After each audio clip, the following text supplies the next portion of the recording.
جزاکم اللہ خیرا مبارک فیکم۔ الحمدللہ ہم سب نے شیخ محترم فضیلۃ الشیخ عبدالخالق عمری حفظہ اللہ کا علمی اور بصیرت سے بھرپور خطاب سماعت کیا، جس میں شیخ محترم نے فتنوں کے دور میں اسلامی تعلیمات کے عنوان پر ہماری ذمہ داریوں کو نہایت ہی احسن انداز میں واضح فرمایا ہے۔ شیخ نے ہمیں یاد دلایا کہ آج ہم جس فتنے کے دور سے گزر رہے ہیں وہ محض آزمائش نہیں بلکہ ایک ایمانی امتحان ہے اور فتنہ ہے۔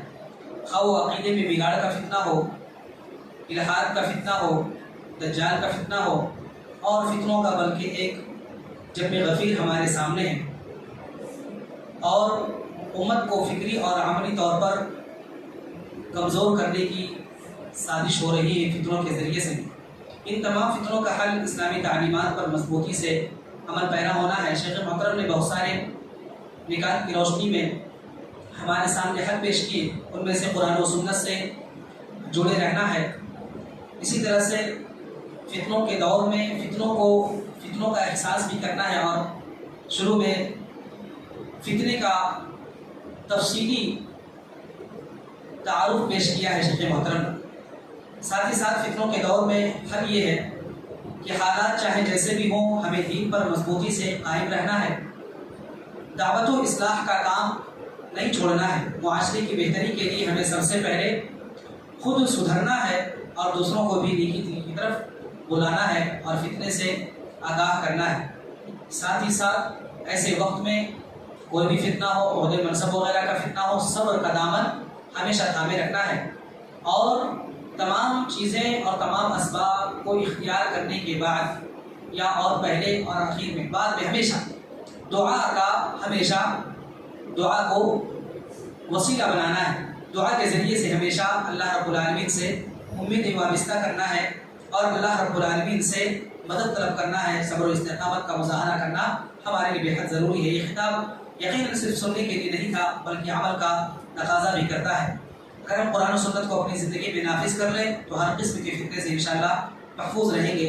اللہ ہمیں ہر فتنے سے محفوظ رکھے اور حق پر ثابت قدمی عطا کرے۔ اور ہم شیخ محترم کا دل کی گہرائیوں سے شکریہ ادا کرتے ہیں کہ آپ نے کم وقت میں ہمارے سامنے اپنے عنوان کی پوری وضاحت کی اور ہم سب کو سامعین اور سامعات کو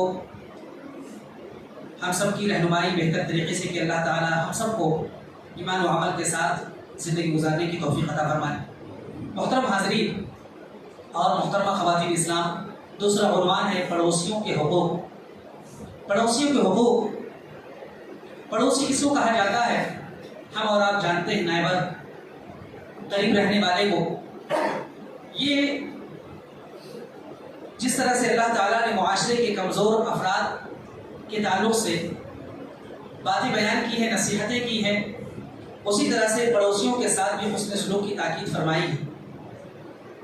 چنانچہ اللہ رب العالمین کے ارشاد ہے جو شروع میں مجلس کے آغاز کے وقت پر قرآن کریم کی تلاوت جس آیت سے شروع کی گئی، وہ آیت میں اللہ تبارک و تعالیٰ فرماتا ہے وَاعْبُدُوا اللَّهَ وَلَا تُشْرِكُوا بِهِ شَيْئًا وَبِالْوَالِدَيْنِ إِحْسَانًا وَبِذِي الْقُرْبَى وَالْيَتَامَى وَالْمَسَاكِينِ وَابْنِ السَّبِيلِ وَالْجَارِ ذِي الْقُرْبَى وَالْجَارِ الْجُنُبِ وَالصَّاحِبِ بِالْجَنبِ وَابْنِ السَّبِيلِ وَمَا مَلَكَتْ أَيْمَانُكُمْ إِنَّ اللَّهَ لَا يُحِبُّ مَن كَانَ مُخْتَالًا فَخُورًا۔ کہ اللہ تعالیٰ کی عبادت کرو، اس کے ساتھ کسی کو شریک نہ کرو اور ماں باپ کے ساتھ حسن سلوک کرو، رشتہ داروں کے ساتھ، یتیموں، مسکینوں اور اسی طرح سے رشتہ دار پڑوسی کے ساتھ، اجنبی پڑوسی اور پہلو کے ساتھی کے ساتھ، اسی طرح سے راہ کے مسافر اور اپنے غلاموں کے ساتھ حسن سلوک کرو۔ یقیناً اللہ تعالیٰ تکبر کرنے والے اور شیخی گوروں کو پسند نہیں فرماتا۔ جس آیت کریمہ میں اللہ تبارک و تعالیٰ نے جہاں اور لوگوں کا تذکرہ فرمایا اور لوگوں کے ساتھ حسن سلوک کا حکم دیا ہے، وہاں پر پڑوسیوں کے ساتھ بھی حسن سلوک کا حکم دیا ہے۔ پڑوسی خواہ ہمارے مکان، ہمارے گھر کے پاس ہو، قریب ہو، سامنے ہو، دائیں ہو، بائیں ہو، یا اسی طرح سے دکان کا کوئی پڑوسی ہو یا سفر کی حالت میں سفر کے وقت کوئی مسافر ہو، ہر ایک کو مسافر ہی کہا جاتا ہے اور یہ عرف کا اعتبار کیا جاتا ہے کہ ہم کس کو پڑوسی سمجھتے ہیں۔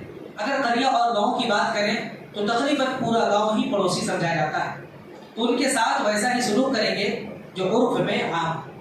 اسی طرح سے اگر شہروں کی بات لیں تو شہروں میں جو پڑوسی عرف میں مانا جاتا ہے اس کے ساتھ ہمیں حسن سلوک کا حکم دیا گیا ہے. اس کا یہ ہرگز مطلب نہیں ہے کہ جو پڑوسی نہ ہو ان کے ساتھ ہم خیر والا سلوک کریں گے، بلکہ ہر ایک کے ساتھ تو اچھا رویہ اپنائیں گے، لیکن پڑوسی کا چونکہ زیادہ حق ہے اس لیے اس کے ساتھ ہم زیادہ حسن سلوک سے پیش آئیں گے. اور پڑوسیوں کے حقوق کو اگر سمجھنا ہو تو وہ حدیث جس کے اندر اللہ کے نبی صلی اللہ علیہ وسلم ارشاد فرماتے ہیں ما زال جبریل یوصینی بالجار حتی ظننت انه سیورثه. صحیح بخاری اور مسلم کی روایت ہے، اللہ کے رسول صلی اللہ علیہ وسلم فرماتے ہیں کہ مجھے جبریل علیہ السلام برابر وصیت کرتے تھے. کس کے سلسلے میں؟ پڑوسی کے ساتھ حسن سلوک کرنے کے بارے میں ہمیشہ وصیت کرتے تھے، یہاں تک کہ میں گمان کرنے لگا کہ مجھے اللہ تبارک و تعالی پڑوسی کو حق وراثت بھی دینے کا حکم دے رہا ہے. مجھے ایسا لگا جس طرح سے ہمارے بیٹے، ہمارے رشتہ دار جس طرح سے ہماری جائیداد میں، پراپرٹی میں جس طرح سے حق رکھتے ہیں وراثت کا، اسی طرح سے ہمارے پڑوسی بھی حق. تو اس بات سے آپ یا اس حدیث سے اندازہ لگا سکتے ہیں کہ پڑوسی کا حقوق کتنا زیادہ ہے. اسی طرح سے پڑوسیوں کے سلسلے میں بعض مرتبہ ایسا ہوتا ہے کہ ہم سمجھتے ہیں کہ پڑوسی وہ ہے جو ہمارے رشتہ دار ہو، یا پڑوسی وہ ہے جو مسلمان ہو. نہیں، بلکہ اس تعلق سے علماء کرام نے، اور ایک روایت ہے جس میں تھوڑا کلام ہے، اس میں فرماتے ہیں اللہ کے نبی صلی اللہ علیہ وسلم اور علماء نے کہا ہے کہ پڑوسی اگر مسلمان ہو اور رشتہ دار ہو تو کتنے حقوق ہیں؟ 3 حقوق. ایک پڑوسی کا حق، ایک اسلام کا حق، اور ایک رشتہ دار کا حق. ٹھیک ہے؟ تو رشتہ دار بھی ہے، مسلمان بھی ہے، پڑوسی بھی. 3 حقوق ہوتے ہیں. اور اگر وہ مسلمان ہے، صرف پڑوسی ہے تو 2 حق، ایک پڑوسی ہونے کا حق اور مسلمان ہونے کا حق. اور اگر کوئی شخص مسلمان بھی نہیں ہے، اسلام کی دولت سے بھی محروم ہے، رشتہ دار بھی نہیں ہے، لیکن اگر پڑوسی ہے تو کم از کم ایک حق پڑوسی کا حق بنتا ہے. لہٰذا اس کے ساتھ ویسا ہی حسن سلوک کیا جائے. اللہ کے رسول صلی اللہ علیہ وسلم نے ایک موقع پر ارشاد فرمایا واللہ لا یؤمن، واللہ لا یؤمن، اللہ کی قسم وہ ایمان والا نہیں. اللہ کی قسم اس کے دل میں ایمان نہیں ہے. قیل یا رسول اللہ ومن، اللہ کے رسول صلی اللہ علیہ وسلم کس کے تعلق سے آپ ایمان کی نفی کر رہے ہیں؟ کون ایمان والا نہیں ہے؟ تو اللہ کے رسول صلی اللہ علیہ وسلم نے فرمایا الذی لا یأمن جارہ بوائقہ، اللہ کی قسم وہ ایمان والا نہیں ہے جس کے شر سے، جس کی شرارت سے اس کا پڑوسی محفوظ نہ ہو. سبحان اللہ. جس کی شرارت سے اس کا پڑوسی محفوظ نہیں، اس کے دل میں ایمان نہیں ہے، وہ سچا مسلمان نہیں ہے. اللہ کے رسول صلی اللہ علیہ وسلم نے اس حدیث کو بیان کیا. اس حدیث کو سننے کے بعد اور اس کا مفہوم اپنے ذہن و دماغ میں سجا لینے کے بعد، بسا لینے کے بعد، ہم اپنے دل پر ہاتھ رکھ کے یہ سوچیں کہ ہم واقعی پڑوسی ہیں، ہم واقعی مسلمان ہیں. ہمارے پڑوسی کے ساتھ کیا ہمارا ویسا سلوک ہے جیسا کہ اللہ کے نبی صلی اللہ علیہ وسلم نے ہمیں حکم دیا ہے؟ کیا ہمارا ایمان سوالی نشان کے دائرے میں نہیں آتا؟ کیا ہم سے اور ہماری شرارت سے، ہمارے شر سے ہمارا پڑوسی محفوظ ہے؟ اگر محفوظ ہے اور وہ اپنے آپ کو سیف محسوس کرتا ہے، تب ہم سمجھے اللہ کے فضل و کرم، اللہ کا ہم شکر ادا کریں کہ اللہ کے فضل و کرم سے ہمارا ایمان محفوظ ہے. اسی طرح سے ایک اور روایت میں اللہ کے رسول صلی اللہ علیہ وسلم بیان فرماتے ہیں، جو صحیح بخاری اور مسلم کی روایت ہے. راوی حدیث حضرت ابو ہریرہ رضی اللہ عنہ فرماتے ہیں من کان یؤمن باللہ والیوم الاخر فلا یؤذی جارہ، کہ جو شخص اللہ اور اس کے رسول پر ایمان رکھتا ہو، اللہ کے اوپر ایمان رکھتا ہو اور یوم آخرت پر ایمان رکھتا ہو، فلا یؤذی جارہ، تو اپنے پڑوسی کو تکلیف نہ دے، پڑوسی کو تکلیف نہ پہنچائے، زخم نہ پہنچائے، مصیبت میں نہ ڈالے، آفت اس کے اوپر نازل نہ کرے. اور ایک روایت میں اللہ کے رسول صلی اللہ علیہ وسلم نے ارشاد فرمایا من کان یؤمن باللہ والیوم الاخر فلیکرم جارہ، کہ جو شخص اللہ اور قیامت کے دن پر ایمان رکھتا ہے اسے چاہیے کہ اپنے پڑوسی کے ساتھ حسن سلوک کرے. اور کیسا حسن سلوک؟ تکریم کرے، اکرام کرے. فلیکرم جارہ لمبی حدیث ہے جس میں 3 باتیں اللہ کے رسول صلی اللہ علیہ وسلم نے بیان فرمائی ہیں کہ ان میں سے جو شخص اللہ اور اس کے رسول اللہ کے اوپر اور یوم آخرت پر ایمان رکھتا ہو اسے چاہیے کہ فلیقل خیرا اور یصمت، اچھی بات کہے یا خاموش رہے، اچھی بات کہے یا خاموش رہے. یعنی زبان کو حرکت دینے سے اگر اس کا اندازہ یہ ہے، اس کو یہ یقین ہے کہ میرے اس طرح سے، میری زبان سے، میرے الفاظ سے اگر خیر پھیلے گا، بھلائی پھیلے گی تو اسے چاہیے کہ بولے. اور اگر اسے علماء نے کہا ہے اگر اسے یہ بات اس بات کا یقین ہو کہ اس سے شر پھیلے گا, کسی کو تکلیف ہوگی, وہ شر کا باعث بنے گا, تو اسے چاہیے کہ اپنی زبان پر لگام لگائے. اور اگر اس کو شک بھی ہو کہ ہو سکتا ہے میری زبان سے خیر بھی ہو شر بھی ہو, دونوں پہلو اگر ہوں تب بھی وہ اپنی زبان کو خاموش رکھے. اسی طرح سے دوسری چیز اللہ کے رسول صلی اللہ علیہ وسلم نے بیان فرمائی, وَمَنْ كَانَ يُؤْمِنُ بِاللَّهِ وَالْيَوْمِ الْآخِرِ فَلْيُكْرِمْ جَارَهُ, کہ جو شخص اللہ پر اور یوم آخرت پر ایمان رکھتا ہو اپنے پڑوسی کے ساتھ اکرام کر, تعلق کرے, تقریب کرے, عزت کرے, تعظیم کرے, حسن سلوک کرے. اور تیسری چیز وَمَنْ كَانَ يُؤْمِنُ بِاللَّهِ وَالْيَوْمِ الْآخِرِ فَلْيُكْرِمْ ضَيْفَهُ, کہ جو شخص اللہ پر اور قیامت کے دن پر ایمان رکھتا ہو اسے چاہیے کہ وہ اپنے مہمان کی مہمان نوازی کرے. تو بتانے کا مقصد یہ کہ اللہ کے رسول صلی اللہ علیہ وسلم نے پڑوسیوں کے ساتھ حسن سلوک کا ہمیں حکم دیا ہے, اور گاہے بگاہے ان کے ساتھ تقریب کی ہمیں تلقین کی. اسی طرح سے ایک اور حدیث صحیح مسلم کی روایت, اللہ کے رسول صلی اللہ علیہ وسلم نے جنت میں جانے کی نفی کر دی. فرمایا لا يدخل الجنت من لا يأمن جاره بوائقه, کہ وہ شخص جنت میں داخل ہی نہیں ہوگا جس کی ایذا رسانی سے اور شر سے اس کا پڑوسی محفوظ نہ رہے. تو سوچئے کہ ہم اگر پڑوسی کو تکلیف پہنچاتے ہیں, اگر پڑوسی کے ساتھ ہم شر سے پیش آتے ہیں, شرارت کرتے ہیں اور کئی طرح سے ان کو ستاتے ہیں, تو کیا ہمارا ایمان محفوظ ہے؟ کیا ہم جنت میں جانے کی خواہش مند ہیں؟ اگر خواہش مند ہے تو ایسے حرکات سے ہمیں باز آنا چاہیے, توبہ کرنی چاہیے. ایک روایت میں اللہ کے رسول صلی اللہ علیہ وسلم کے پاس ذکر کیا گیا کہ اللہ کے رسول ایک عورت ہے جو تہجد گزار ہے, صدقہ و خیرات کرتی ہے, عبادتیں کرتی ہے, نوافل کا بھی اہتمام کرتی ہے, لیکن اس کے پڑوسی اس سے ناخوش ہے. اپنی زبان سے وہ پڑوسیوں کو تکلیف دیتی ہے. اللہ کے رسول صلی اللہ علیہ وسلم نے اس وقت کیا کہا, لا خیر فیہا ہی من اہل النار, اس کے اندر کوئی خیر نہیں ہے. زبان سے پڑوسیوں کو تکلیف دے رہی, اس پڑوسی کو جس پڑوسی کے سلسلے میں جبریل علیہ السلام کے ذریعے سے اللہ تبارک و تعالیٰ نے اللہ کے رسول صلی اللہ علیہ وسلم کو حسن سلوک کی وصیت کی. اللہ کے رسول صلی اللہ علیہ وسلم نے فرمایا اس کے اندر کوئی خیر نہیں ہے, ہی من اہل النار, وہ تو جہنمیوں میں سے, وہ تو جہنمیوں میں سے. پھر ایک مرتبہ ایسی عورت کا ذکر کیا اللہ کے رسول صلی اللہ علیہ وسلم کے پاس. اللہ کے رسول, ایک عورت ہے جو فرض نمازوں کا اہتمام کرتی, فرائض تو ادا کرتی ہے لیکن صدقہ و خیرات میں زیادہ آگے نہیں رہتی, نوافل کا اہتمام نہیں کرتی. ہاں کبھی کبھی پنیر وغیرہ کے ٹکڑے صدقہ کر دیتی ہیں, یعنی صدقہ خیرات میں بھی بہت ہی کم کرتی ہے, نوافل کا اہتمام بالکل نہیں ہے. البتہ کسی کو تکلیف نہیں دیتی, اپنی زبان سے اپنے ہاتھ سے کسی کو تکلیف نہیں دیتی, مسلمان محفوظ ہے. اللہ کے رسول صلی اللہ علیہ وسلم نے فرمایا کہ من اہل الجنہ, وہ جنتیوں میں سے. تو اندازہ لگائیے کہ ایک عورت جس کے تمام پہلو بہتر ہیں, خیر ہے سب میں, اس کے باوجود اگر وہ زبان سے یا کسی کو تکلیف دے رہی ہے, پڑوسی کو تکلیف دے رہی, تو اللہ کے رسول صلی اللہ علیہ وسلم کہہ رہے وہ جہنمیوں میں سے ہیں. اور ایک عورت جو نوافل کا اہتمام زیادہ نہیں ہے, البتہ فرائض تو پوری کر لیتی ہے, لیکن اللہ کے رسول صلی اللہ علیہ وسلم اس کے سلسلے میں کیا فرما رہے ہیں کہ وہ جنتیوں میں سے. تو یہ اندازہ ہمیں لگانا ہے کہ ہم عبادت گزار ہیں, تہجد گزار ہیں, قرآن کی تلاوت کرتے ہیں اور تمام صدقہ و خیرات کے پہلوؤں میں ہمارا دھیان ہے, لیکن کیا ہمارے پڑوسی کے ساتھ حسن سلوک ہم کرتے ہیں؟ نہیں کرتے. آج اگر ہم اپنے معاشرے کا جائزہ لیں تو معلوم ہوگا کہ اکثر پڑوسی اپنے پڑوسی سے ناراض ہیں, نالا ہیں, شکوہ گناہ ہے یا نہیں؟ عام طور پر یہی ہوتا ہے. کیا ہوا؟ پڑوسی نے تکلیف دی. کیا ہوا؟ پڑوسی نے زبان درازی کی. کیا ہوا؟ پڑوسی نے ایسے مار دیا. کیا ہوا؟ پڑوسی نے میرے خلاف کیس درج کر دیا, مقدمہ دائر کر دیا. ہوتا نہیں ہوتا. یہ ساری چیزیں یہ بتلاتی ہیں کہ ہمارے معاشرے میں ہم جانتے ہیں, سمجھتے ہیں, لیکن عمل سے ہم کونا ہے اور عمل میں ہم پیچھے.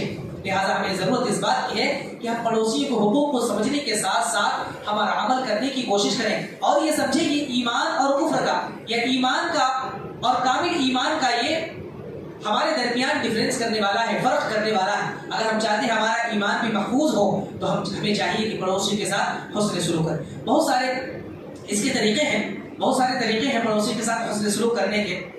ایک روایت میں اللہ کے رسول صلی اللہ علیہ وسلم سے آپ صلی اللہ علیہ وسلم کی شہیدی بیوی حضرت عائشہ رضی اللہ عنہا پوچھتی, جو صحیح بخاری کی روایت ہے, یا رسول اللہ ان لی جارین فإلی ایہما تہدی, اللہ کے رسول میرے دو پڑوسی ہیں تو میں کس کے ساتھ اچھا سلوک کرو زیادہ. یا پڑوسی کو، دو پڑوسی ہیں، ہدیہ بھیجنا ہے، کس کو بھیجو؟ اللہ کے رسول صلی اللہ علیہ وسلم فرماتے ہیں اذا اقربہما منکی بابا، کہ آپ انہیں بھیجیں دونوں میں سے جس کا دروازہ آپ سے زیادہ قریب. تو ہم پڑوسیوں میں سے ہم دیکھیں کہ ہمارے پاس اگر استطاعت ہے تو ہم تمام کے ساتھ یکساں سلوک کریں.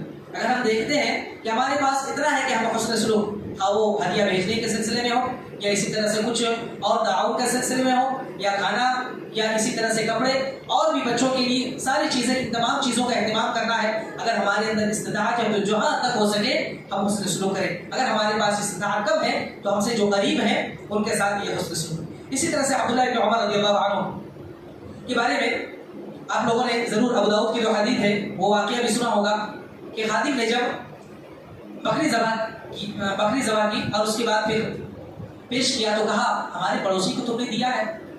حضرت عبداللہ بن عمر رضی اللہ عنہ نے فرمایا پڑوسی کو دیا؟ کہا یہودی پڑوسی کو. ہاں یہودی پڑوسی کو، کیونکہ میں نے سنا اللہ کے رسول صلی اللہ علیہ وسلم سے، آپ صلی اللہ علیہ وسلم فرماتے مجھے جبریل علیہ السلام برابر وصیت کرتے تھے پڑوسی کے سلسلے میں، یہاں تک کہ مجھے خیال ہوا کہ وہ وارث بنا دیں. اسی طرح سے آپ صلی اللہ علیہ وسلم نے عورتوں کو نصیحت کرتے ہوئے یہ بات کہی تھی یا نساء المسلمات لا تحقرن جارۃ لجارتها ولو فرسنا شاۃ. کہ آپ صلی اللہ علیہ وسلم نے فرمایا تھا کہ پڑوسن اپنی پڑوسن کے تحفے کو ہلکی سی چیز ہو تب بھی دینے میں یا لینے میں اور محسوس نہ کریں. عام طور پر یہ ہوتا ہے کہ کسی نے کوئی تحفہ بھیجا، سب سے پہلے بھیجنے سے پہلے فلاں کو کیوں دوں میں، یہ چھوٹا سا ہے، تھوڑا ہے، میں کیوں دوں، یہ حقیر سمجھتی ہے. اللہ کے رسول صلی اللہ علیہ وسلم نے فرمایا دینے میں بھی اس کو حقیر نہیں سمجھنا ہے، کیونکہ اللہ کے رسول صلی اللہ علیہ وسلم کی وصیت پر ہم عمل کرنے ہیں. اس بات اور اس ثواب کی امید لگائے ہوئے ہمیں عمل کرنا ہے. اسی طرح اگر کسی کے یہاں سے کوئی تحفہ آیا ہے، کوئی گفٹ آیا ہے تو ہم کیا، بہت سارے لوگ آر محسوس کرتے ہیں، یا اسی طرح سے بہت ہی عجیب لفظوں میں یاد کرتے ہیں کہ فلاں کوئی دینا تھا کچھ اور دے دیتے، فلاں کو دینا تھا یہی چیز رکھی ہوئی تھی نہ دیتے کسی اور کو دیتے، کیا ہمیں ملا ہے، ہمارا ہی گھر ملا تھا یا ہمیں ملے تھے. اس طرح سے تکلیف دہ باتیں بھی کہتے ہیں، تکلیف دہ باتیں بھی کرتے ہیں. اور خصوصاً جب قربانی کا مسئلہ ہو، عید الاضحیٰ کے موقع پر عام طور پر ہوتا ہے کہ کیا جو چھٹے ہوئے تھے وہی ہمارے گھر بھیجوا دیا ہے، ہوتا ہے نا، یہ 4 پیس بھیجنا تھا، کیا ضرورت ہے بھیجنے کی، اس سے اچھا نہیں بھیجتے. بعض تو پڑوسی اس طرح بھی ہوتے ہیں اس موقع پر اگر کسی پڑوسی کے گھر سے کچھ آیا ہو تو کھول کر کے دیکھتے بھی نہیں کہاں سے آیا، فلاں گھر سے، سائڈ رکھ دیتے ہیں، فلاں گھر سے آیا اس سائڈ، یہ گھر کے لیے ہے، اور فلاں جگہ سے آیا دوسری جگہ. اور باقاعدہ فخر سے بولتے بھی ہیں، مجلسوں میں اس بات کا ذکر بھی کرتے ہیں کہ فلاں کے گھر سے آیا نا، میں نے دیکھا بھی، جانتا تھا ایسا ہی ہوگا، میں جانتی تھی، خاتون کہتی میں جانتی تھی ایسا ہی ہوگا اس لیے بھیجا دیا. اور مرد بھی ہے، ہاں میں ہاں ملاتے ہیں. تو ان تمام چیزوں کو جو اللہ کے رسول صلی اللہ علیہ وسلم نے ہماری رہنمائی فرمائی ہے، ہمیں ان چیزوں میں غور و فکر کرنا چاہیے. چھوٹی چیزیں لگتی ہیں لیکن ہم یہ نہیں سمجھتے اس سے الفت و محبت کا کس طرح سے پھیلاؤ ہوتا ہے، کس طرح سے الفت و محبت بڑھتی ہے. اور اگر ہم اپوزٹ پہ کام کریں، اس کے برعکس ایک جملے کی وجہ سے نہ جانے کس کا دل جو ہے چور چور ہو جاتا ہے، اور نہ جانے ہمارے رشتے جو ہے وہ ٹوٹ جاتے ہیں. اور جہاں محبت کی دیوار تھی، الفت کا ایک ماحول تھا، محبت کا ایک ماحول تھا، وہ کبھی نفرت کی دیوار بن جاتی. لہٰذا ہمیں سمجھنا چاہیے ان باتوں کو. اسی طرح سے اللہ کے رسول صلی اللہ علیہ وسلم نے حضرت ابو ذر رضی اللہ عنہ سے بات کرتے ہوئے نصیحت کی تھی اذا طبخت مرقۃ فاکثر ماءها ودعها جیرانک، جب تم شوربے والی کوئی چیز پکاؤ تو اس میں پانی ڈال کر شوربہ زیادہ کر لو. یہ ہم ماشاءاللہ سنتے ہیں، آج تو شوربے کا وہ معاملہ بھی نہیں ہے، الحمدللہ اللہ نے ہر ایک کو فراوانی دی ہے. تو ہمیں چاہیے کہ پڑوسیوں کا خیال کرتے ہوئے جہاں پر ہم اپنے لیے تیار کر رہے ہیں کوئی چیز، پڑوسی کا بھی خیال کریں. اور خصوصاً جب ہمارے پڑوسی محتاج ہوں، جب ہمارے پڑوسی ہماری طرف لچائی ہوئی نظروں سے دیکھیں، خصوصاً ہمارے جو پڑوسی کے بچے ہیں وہ اگر لچائی نظروں سے دیکھیں، ان کو امیدیں ہوں، تو ہمیں چاہیے ان کے ساتھ حسن سلوک کریں، ان کے بچوں کا خیال رکھیں. ابھی عید آ رہی ہے، اسی طرح سے رمضان مبارک کا مہینہ ہے، رمضان کے وقت کا بہت سارے لوگ انتظار کرتے ہیں، اور اس کے بعد انتظار کرنے کے بعد دیکھتے ہیں ہر طرف سے ہار گئے، تو پھر اس کے بعد اعلان کرتے ہیں، باقاعدہ کیٹیں تقسیم کٹ تقسیم کی جاتی ہے اور فوٹوز وغیرہ پھر شیئر کیے جاتے ہیں. اللہ کے واسطے ایسا نہ کریں. آپ سمجھتے ہیں، پہلے سے جانتے ہیں محتاج ہیں، کئی سالوں سے رہ رہے ہیں، کئی مہینوں سے رہ رہے ہیں، آپ کو معلوم ہے فلاں محتاج ہیں، بغیر کسی کو بتائے ہوئے، بغیر اطلاع کے آپ پہنچا دیں ان کے پاس. اور یہ ایسا جیسا کہ اللہ کے رسول صلی اللہ علیہ وسلم نے ارشاد فرمایا وَرَجُلٌ تَصَدَّقَ بِصَدَقَةٍ فَأَخْفَاهَا حَتَّى لَا تَعْلَمَ شِمَالُهُ مَا تُنْفِقُ يَمِينُهُ. یہی انداز اپنانا چاہیے کہ ہم دیں تو ہمارے بائیں ہاتھ کو بھی خبر نہ ہو کہ دائیں ہاتھ نے کیا دیا ہے.